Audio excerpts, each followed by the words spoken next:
ഒരു കപ്പ പുഴുക്കുണ്ടാക്കാം. അപ്പൊ ഒരു 1.5 കിലോ കപ്പയുണ്ട് കേട്ടോ. അപ്പൊ അത് കഴുകി വൃത്തിയാക്കി അതിൽ ഉപ്പിട്ട് ഇനി ഒരു ആവശ്യത്തിന് ഉപ്പിട്ട് കൊടുത്തിട്ടുണ്ട്. ഇനി ഒരു 1/4 ടീസ്പൂൺ മഞ്ഞൾപ്പൊടിയും കൂടി ഇടാം. അതുകൂടി ഇട്ട് കൊടുത്തതിന് ശേഷം വേവിച്ചെടുത്തിട്ടാണ് പിന്നെ ബാക്കിയുള്ള കാര്യങ്ങളൊക്കെ ചെയ്യാം. അപ്പൊ നമുക്ക് മഞ്ഞൾപ്പൊടി ഇടാം. ഇട്ട് കൊടുത്ത് ഇളക്കി യോജിപ്പിച്ച് അടച്ചു വെച്ച് വേവിക്കാം. ഇപ്പൊ കപ്പപ്പുഴുക്ക് നമുക്കറിയാലോ, എല്ലാത്തിന്റെ കൂടെ മീൻകറി, ചിക്കൻ കറി, അതുപോലെ ഇനി ഏതിന്റെ കൂടെയും ബീഫ്, മട്ടൻ എല്ലാത്തിന്റെ കൂടി കഴിക്കാൻ പറ്റുന്ന ഒരു ഇതാണ് കപ്പപ്പുഴുക്ക്. അപ്പൊ ഞാനിന്ന് മീൻകറിയുടെ കൂടെ കഴിക്കാനാണ്. അപ്പൊ അതിന് ഒരു അരപ്പ് തയ്യാറാക്കാന്ന് പറയുമ്പോൾ അരമുറി തേങ്ങയുണ്ട്, പിന്നെ ഒരു 10-15 ചുവന്നുള്ളി, ഒരു 5 പച്ചമുളക് കഷ്ണങ്ങളാക്കി ഇട്ട് കൊടുത്തിട്ട് ഒരു സ്പൂണ് ജീരകം ഇട്ടിട്ട് നമ്മളൊന്ന് ഒതുക്കിയെടുക്കണം. അപ്പൊ ഒതുക്കിയെടുത്ത് കൊണ്ടുണ്ട്. അപ്പൊ ആ സമയത്ത് ഞാൻ ചട്ടി വെച്ച് അതിലേക്ക് ഒരു 1.5 ടേബിൾ സ്പൂൺ വെളിച്ചെണ്ണ ഒഴിച്ചു കൊടുത്തിട്ടുണ്ട്. അപ്പൊ അതൊന്ന് ചൂടായി വരട്ടെ.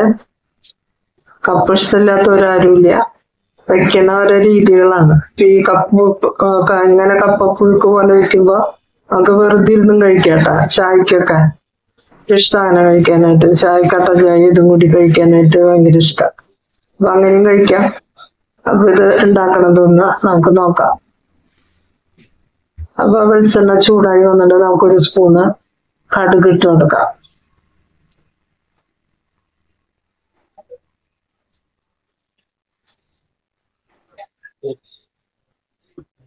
സ്പൂണോളം കടുക് ഇട്ട് കൊടുത്തിട്ടുണ്ട്.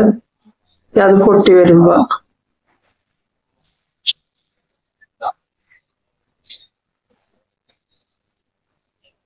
എനിക്ക് വേപ്പിലയും വറ്റലും മുളകും ഇട്ട് പൊട്ടിച്ചെടുക്കാണ്. വളരെ എളുപ്പത്തിലാണ് ഇത് ചെയ്തെടുക്കാൻ പറ്റുക. പക്ഷെ വളരെ ടേസ്റ്റിയാണ് താനും. എല്ലാവർക്കും ഇഷ്ടപ്പെടുന്ന ഒരു പലഹാരം. അപ്പൊ അത് ജില്ല എന്നൊന്നുമില്ല, എല്ലാ ജില്ലയിലും ഇഷ്ടപ്പെടുന്ന ഒരു പലഹാരം പോലത്തെ കൊള്ളിയാണ് കേട്ടെന്ന് കിട്ടിയിട്ടുള്ളത്. നന്നായി വെന്ത് ഉടഞ്ഞിട്ടുണ്ട്. ഞാൻ അങ്ങനെ ഉടച്ചെടുത്തിട്ടില്ല എന്നുള്ള, കട്ട പോലെ ആക്കിയിട്ടില്ല എന്ന് മാത്രം. അപ്പൊ വറ്റൽമുളകും വേപ്പിലേക്ക് ഇട്ട് പൊട്ടിച്ചിട്ടുണ്ട്. ഞാനിക്ക് നമുക്ക് വെന്ത് വന്ന, ഞങ്ങളുടെ ഇവിടെ തൃശ്ശൂർക്കാർ കൊള്ളി എന്നാണ് പറയാ, കൊള്ളി ഇട്ട് കൊടുക്കാം, അല്ലെങ്കിൽ കപ്പ. ഇത് നല്ല ഉടഞ്ഞ കൊള്ളിയാണ് കേട്ടോ. അപ്പൊ എനിക്ക് ഞാൻ അരപ്പ് ചേർത്ത് കൊടുത്തു.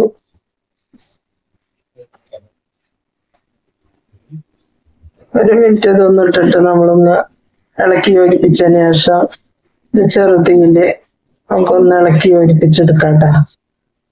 അടച്ചു വെക്കൊന്നും വേണ്ട, അങ്ങനെ തന്നെ ഇളക്കി നമുക്കത് എടുക്കാം.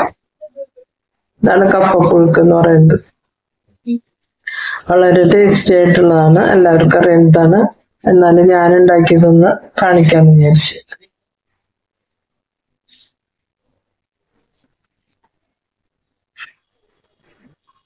അപ്പൊ നമ്മുടെ ടേസ്റ്റി ആയിട്ടുള്ള കപ്പപ്പുഴുക്ക് റെഡി ആയിട്ടുണ്ട്. ഒരു 5 മിനിറ്റോളം ഞാൻ അങ്ങനെ ഇളക്കി ഇടയ്ക്കിടയ്ക്ക് ഇളക്കി കൊടുത്തിട്ട് അങ്ങനെ നിന്നോട്ടെ.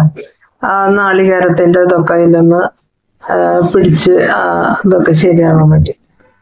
അത്രയും നേരമാണ് ഞാൻ ഇളക്കി കൊടുത്തത്. അപ്പൊ വളരെ ടേസ്റ്റി ആയിട്ട് നമ്മുടെ കപ്പപ്പുഴുക്ക് റെഡി ആയിട്ട് എന്തിന്റെ കൂടെയും കഴിക്കാൻ പറ്റുന്നതാണ്. മീൻ, ചിക്കൻ, മട്ടൻ, ബീഫ് എല്ലാത്തിന്റെ കൂടെയും കഴിക്കാം. കണ്ട വളരെ ടേസ്റ്റിയായ കപ്പപ്പുഴുക്ക്. അപ്പൊ നിങ്ങൾക്ക് ഇഷ്ടപ്പെട്ടാൽ ലൈക്ക് ചെയ്യുക, ഷെയർ ചെയ്യുക, സബ്സ്ക്രൈബ് ചെയ്യുക. Thank you.